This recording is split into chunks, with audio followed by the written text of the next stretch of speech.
un vélo électrique sans batterie. C'est ce que propose la société française Pipop. C'est pas une arnaque, hein, c'est pas magique, et c'est pas non plus un prototype dans un laboratoire. Hein.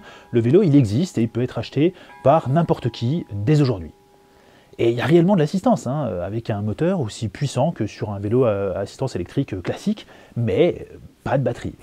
Et c'est pas une façon de parler, hein, on ne recharge jamais ce vélo, il n'y a pas de chargeur, de câble ou de prise pour le brancher, etc. Mais alors, ça marche comment ?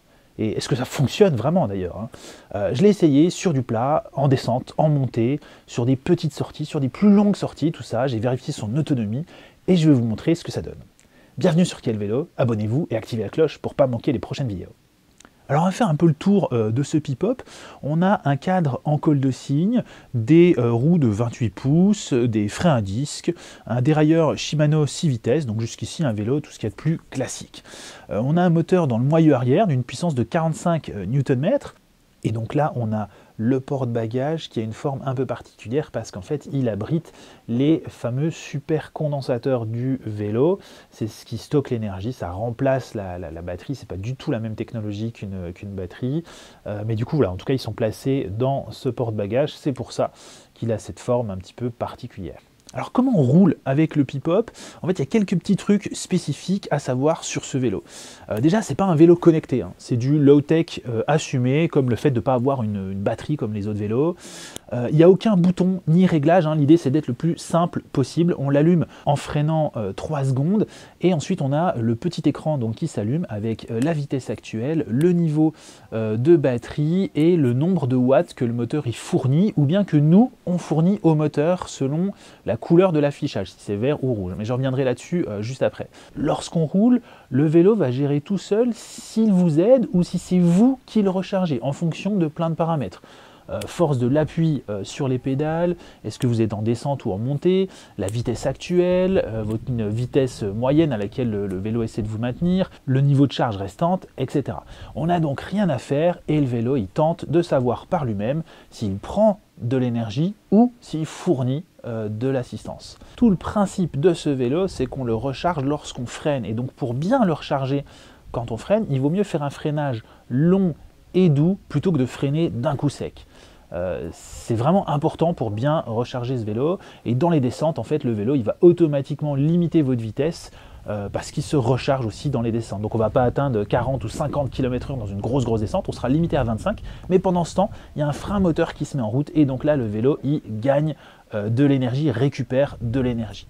Et en fait, je voulais remercier Moincan, je ne sais pas si c'est comme ça qu'on prononce son pseudo, parce que c'est lui qui m'a conseillé dans un commentaire d'une précédente vidéo de tester le vélo Pipop. Donc la vidéo en question, c'était est-ce que le vélo assistance électrique c'est du sport ? Je vous mets le lien sur le côté et dans la description. Et du coup, comme quoi ça sert vraiment de mettre des commentaires dans les vidéos. N'hésitez pas à commenter du coup cette vidéo. Je lis et je réponds, même si parfois je peux mettre un petit peu de temps pour répondre. Je vais essayer de répondre de plus en plus, enfin un peu plus vite maintenant en tout cas. Bon, mais ce que vous voulez vraiment savoir, c'est comment ça marche. C'est quoi le concept, tout ça. Comme je l'ai dit, le Pipop, il n'embarque pas de batterie, mais à la place, il va avoir des super condensateurs pour stocker de l'énergie. Et ça change tout. Les supercondensateurs, ils comprennent pas de métaux rares, pas de lithium, de cobalt, etc., hein, comme les batteries classiques. Et leur durée de vie, elle est beaucoup plus longue hein, qu'une batterie. A priori, c'est plutôt 10-15 ans, alors qu'une batterie, c'est 300 charges, 500 charges, 1000 pour vraiment les meilleurs. Mais si vous en servez vraiment beaucoup, vous tiendrez jamais 10 ou 15 ans. Et en plus, les supercondensateurs se recyclent bien plus facilement que les batteries. Donc ça, c'est pour le côté écologique, et low-tech, etc. Et si on revient vraiment au vélo, eh ben, le problème du supercondensateur, c'est que ça stocke beaucoup moins d'énergie qu'une batterie de vélo classique. On parle de 8 Wh pour le Pipop contre 250 à 700 Wh pour une batterie de vélo électrique classique. Donc a priori, on se dit aucun intérêt d'avoir 8 Wh, c'est 50 fois moins qu'un vélo classique, enfin qu'un vélo électrique classique dans les supercondensateurs du Pipop. Sauf qu'en fait, un supercondensateur, il peut être rechargé via un système de récupération d'énergie cinétique. Donc quand on freine ou quand on est en descente, il se recharge automatiquement. Alors qu'une batterie, elle ne peut être rechargée que quand on la branche à la prise. C'est vraiment ça le gros point fort du supercondensateur et donc du Pipop, c'est cette capacité à se recharger dès qu'on freine ou dès qu'on est en descente. En gros, sur du plat, il va vous fournir de l'assistance au démarrage, comme un vélo électrique classique, hein, on atteint les 20 km/h en quelques secondes, voilà, et du coup lui il va perdre 1, 2 ou peut-être 3% de batterie en nous aidant à atteindre cette vitesse. Et ensuite on roule, et lorsqu'on freine pour s'arrêter, au lieu que ce soit juste les freins à disque qui freinent, c'est aussi le frein moteur. C'est un dispositif unique au Pipop qui va donc recharger les supercondensateurs qui vont du coup récupérer leurs 1, 2 ou 3% de batterie qu'ils nous avaient donné au démarrage. Et donc au prochain redémarrage, on va réutiliser à nouveau ces mêmes 2-3% de batterie pour nous aider, enfin d'énergie pour nous aider. Voilà, donc ça c'est pour le plat. Et maintenant, si je fais une balade avec du dénivelé, en fait c'est un peu pareil. Je vais recharger le vélo dans les descentes et le vider dans les montées. Donc si je pars et que je reviens à mon point de départ, en théorie j'ai fait autant de montées que de descentes, donc j'ai conservé à peu près le même niveau d'énergie du vélo. Moi je trouve ça assez dingue, et du coup j'ai voulu vérifier ça dans la vraie vie. Est-ce que ça marche vraiment, qu'est-ce que ça donne, etc. Donc j'ai fait un trajet avec un peu de dénivelé, quelques petites montées, dont une principale de 40 mètres de dénivelé positif sur environ 1 km de long. Donc c'est pas de la montagne, mais on le sent quand même bien. 40 mètres, c'est un immeuble d'une quinzaine d'étages quand même. Donc pour ceux qui ne se représentent pas trop ce que ça fait, c'est pas tout à fait négligeable.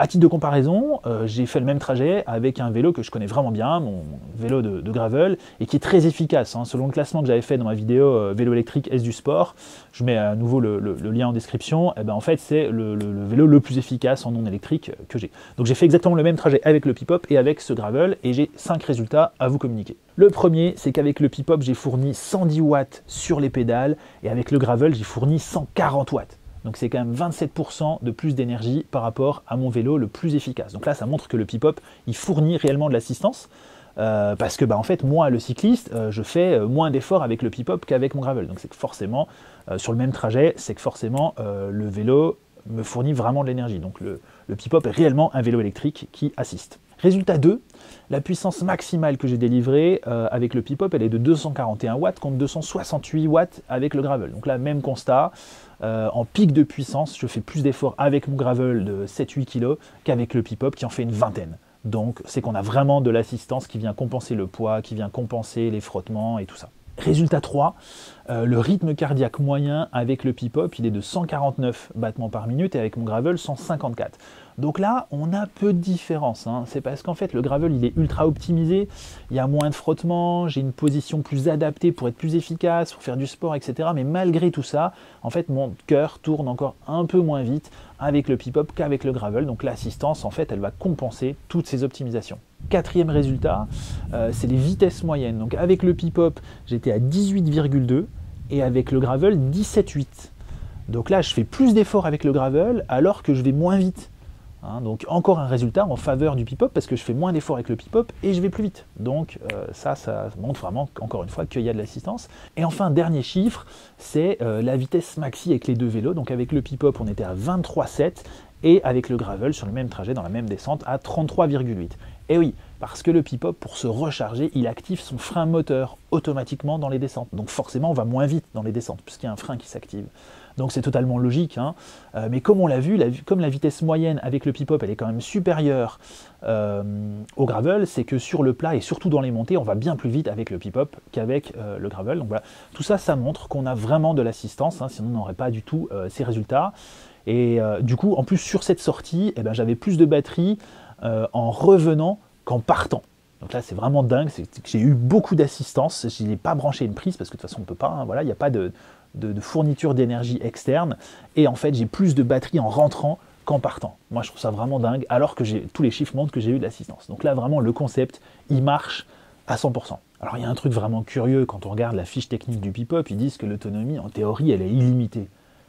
Moi, d'habitude, pour mesurer l'autonomie d'un vélo électrique, je le branche, je charge à fond, je roule jusqu'à vider complètement la batterie, et puis je vois le nombre de kilomètres que j'ai fait.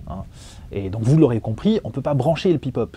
Sur du plat, il a une autonomie en théorie illimitée, puisqu'il vous assiste quand vous démarrez, il se recharge quand vous freinez, etc. Il vous assiste ensuite plus ou moins en fonction de la vitesse à laquelle vous roulez, à quel point vous appuyez fort sur les pédales, etc.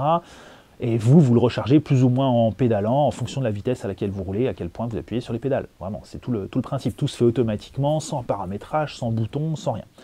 Par contre, on se doute bien quand même qu'il y a une limite dans tout ça. Si on a du dénivelé, en particulier des montées, le Pipop ne pourra pas fournir de l'assistance à l'infini. Si j'ai que des montées et pas de descente, parce que j'ai une grande montée devant moi, forcément, au bout d'un moment, il va dire, bah, en fait, j'ai tout donné, je ne veux plus t'assister, amène-moi dans une descente pour que je puisse me recharger et te réassister à nouveau. Donc j'ai voulu voir son autonomie dans les montées. Donc ce que j'ai fait, c'est que j'ai pris le Pipop chargé à 0%, le plus vite possible, hein, voilà. J'ai fait une grande descente pour voir combien de distance il fallait pour le recharger à 100%, et ensuite j'ai tout remonté pour voir s'il aurait assez d'énergie pour m'assister jusqu'en haut, pour revenir à son point de départ. Et c'est un test vraiment important, parce que s'il lui faut 100 mètres de descente pour se recharger, mais qu'ensuite ça lui suffit pour vous aider que sur une petite montée de 50 mètres, ça veut dire que votre vélo il va se vider inexorablement et qu'à un moment donné il sera à 0% de batterie en bas d'une montée et que vous serez obligé de remonter sans aucune aide pour rentrer chez vous. Donc bref, j'ai fait une grande descente pour recharger le Pipop à 100% et ensuite je suis remonté et j'ai regardé s'il pouvait m'assister jusqu'en haut. Et donc la réponse est oui. Donc si vous partez de chez vous par exemple avec 65% de batterie, qui a une belle montée de par exemple 30 mètres, et qu'ensuite vous faites une course, machin et tout, ensuite vous rentrez chez vous avec la même descente, à l'aller c'était une montée, donc au retour c'est une descente, donc toujours 30 mètres, et bien vous arriverez chez vous avec à peu près vos, combien j'ai dit, 65% de batterie. Voilà. Donc la même chose en rentrant qu'au moment de partir. Moi je trouve ça vraiment très fort. Du coup, concernant l'autonomie réelle en montée pour le Pipop, vous pouvez compter environ 50 mètres de dénivelé positif. Hein. Moi, j'ai fait 55 mètres et le Pipop est passé de 97% de batterie à 6% de batterie. Donc, il n'y a pas beaucoup plus possible, peut-être 60 mètres. Vous ne ferez pas beaucoup plus, quoi. Mais comme je vous le disais, hein, si on redescend la même montée, je serai probablement à nouveau à mon niveau maxi, donc j'étais à 97%, voilà, je serai à nouveau en bas de la montée, je serai à 97% de batterie. Donc ça, c'est vraiment top. Ça veut dire qu'en fait, on peut le faire à l'infini, finalement, quoi. Donc pour résumer, le Pipop, il n'est pas magique, hein, c'est juste un vélo à assistance électrique classique où on aura placé une grosse batterie par un dispositif de stockage d'énergie. On stocke 50 fois moins d'énergie qu'une batterie classique, mais ça se recharge dès qu'on freine, donc en descente ou dès qu'on freine. Donc ce vélo, vous l'aurez compris, il est à éviter dans les zones de montagne, hein, parce que l'autonomie, elle est de seulement 50 mètres de dénivelé positif. Mais partout ailleurs, en fait, c'est vraiment pas mal, parce qu'en fait, on n'a jamais à se soucier de la recharge, des réglages de l'assistance, etc. D'ailleurs, bon, petit défaut quand même, c'est presque trop simple hein, pour les utilisateurs avancés. Moi, par exemple, j'avais parfois envie d'augmenter ou de réduire le niveau d'assistance parce que je vois la montée qui est devant moi, machin et tout. Mais bon, ils ont voulu le garder, le vélo le plus simple possible. On peut comprendre le positionnement. En parlant de positionnement, hein, je n'ai pas abordé le prix. Le vélo est proposé à 2450 € sur le site de Pipop, soit un prix supérieur à un vélo électrique de ville équivalent, mais c'est pas équivalent justement. Hein. C'est vraiment un concept vraiment particulier, je pense que vous l'aurez compris. Voilà, j'espère que cette vidéo était claire, c'était pas vraiment évident hein, de présenter le concept, d'expliquer comment ça fonctionne et tout. Si vous avez des questions, n'hésitez pas dans les commentaires, je pourrai répondre, j'ai le vélo avec moi, donc je pourrai répondre.